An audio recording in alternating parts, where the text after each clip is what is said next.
Tuloy ang tapatang Mayor Vico Soto at Sara Diskaya sa pagkaalkalde ng Pasig. Nag-file ng COC kanina si Sara Diskaya, ang may bahay ng may-ari ng St. Gerard General Contractor na minsan din naging shareholder ng St. Timothy pero nag-divest na umano.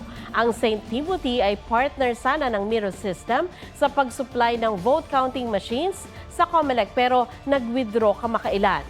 Kahapon, naghain naman ng COC si Soto. Sa Marikina naman, naghain si Senador Coco Pimentel ng COC para sa pagka-congressman ng 1st District.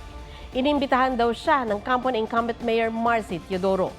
Nagparehistro pa umano ang alkalde sa District 2 kaya ikinagulat daw ni Pimentel ang paghahain ni Teodoro ng COC para sa unang distrito. Sabi naman ni Teodoro, ang mga Pimentel ang unang lumapit sa kanila para makipag-alyansa. Ang usapan nila, asawa ni Pimentel ang tatakbo. Pero kalaunan, kumalas umano ang mga Pimentel at nagdeklarang independent. Kasama naman ni re-electionist Ilocos Norte 1st District Representative Sandro Marcos ang kanyang ama't ina sa paghahain ng COC. Huwag magpahuli sa mga balitang dapat ninyong malaman. Mag-subscribe sa GMA Integrated News sa YouTube. Sa mga kapuso abroad, subaybayan nyo kami sa GMA Pinoy TV at sa www.gmanews.tv.